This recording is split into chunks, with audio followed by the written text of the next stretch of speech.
Today I'm going to talk to you about how to pitch and the three most common types of pitches. So the first is called the windup. It's used for when nobody's on base, and it's usually used to generate the most velocity and power in your pitch.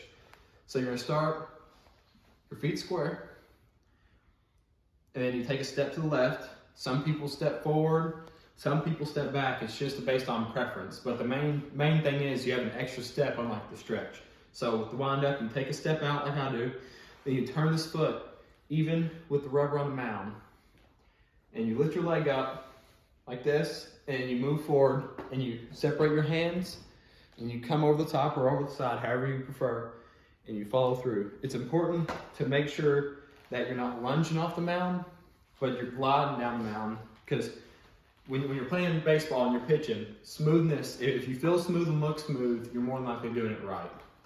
And so then some pitchers don't even use the windup, even if there's nobody on base, and they just use the stretch.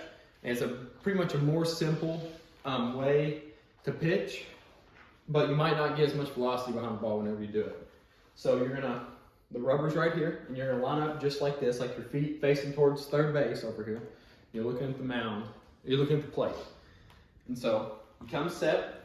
Some people move their hands down and come up, or they just have their hands set over here. And just like the windup, you're gonna separate and glide down the mound and make your pitch. And that's used with nobody on base. So then your three most common types of pitches. Number one that most people know is a fastball. And so you have a 4-seam fastball like this, and you have a 2-seam fastball which moves arm side. And that means that it has a little cut for a righty. It has a cut inside on a right-handed batter. Most people use this as their main pitch. So it cuts in like this, and you can throw it 3/4 is what it's called, like a clock, like 3/4 on a clock. You can throw it like this, or you can throw it over top. It's just based on what you prefer and what you're most comfortable with.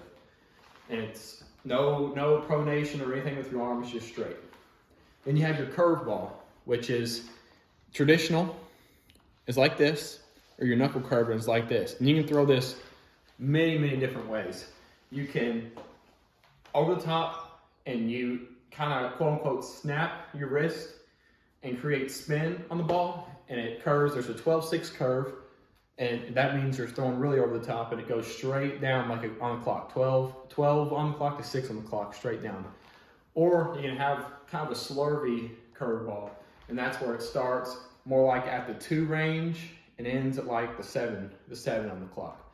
Either one is fine. You can throw it from down here up here with either of those grips. It's just whatever you prefer. And you have the circle change, which is like it's a change up.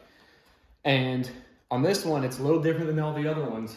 You pronate your arm, which means you turn your thumb side inside towards your body and do it like this. And you want to start this one on the left side where it cuts in, or you can throw it inside and because it'll cut in because you're pushing out like this, and it usually drops and slows down as it goes towards the plate and might throw off the batter's timing. Now, you should know how to pitch if the time ever comes. Thank you for listening to my speech.